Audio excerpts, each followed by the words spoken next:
Hi, it's Steve Throndson. Thanks again for tuning in. A lot of sellers ask me, what's it going to cost to sell my home? In fact, it's probably one of the most important, most frequent questions I get. And of course, the answer is that depends. But let me go through some of the costs that are associated with closing a sale when you're selling a home. So for starters, there's going to be your mortgage payout. This is something that a lot of people forget about. Always a good idea to call your bank in advance and say, what's it going to cost me to close this mortgage out? There's a lot of different options we can do. We can port your mortgage, we can port and blend, things like that. That's a conversation that's more specific to you, but ask that question because that's a wow surprise that you don't want. Of course, commission. That's going to depend on where you're located. Focus on the value and focus on the money in your pocket, not necessarily the top line. In most markets, we're going to see 7% on the first 100,000, 3% on the balance of the sale price. It's going to depend on where you live. Give us a call. We can talk and we can tell you what that includes.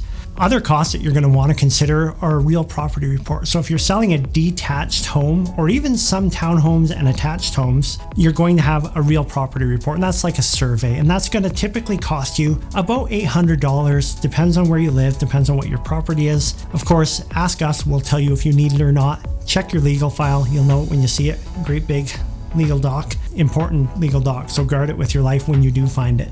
Legal costs are another thing that you're going to want to consider. So your legal costs when you're selling a property, again, are going to depend on property type, location, and all these other things, but expect to pay about $1,000, maybe $1,500, depending on the complexity of your transaction.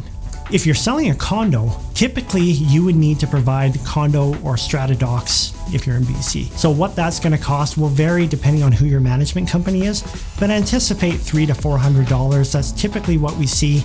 Ideally, you get them early so we avoid rush charges, and that'll save you a few more dollars.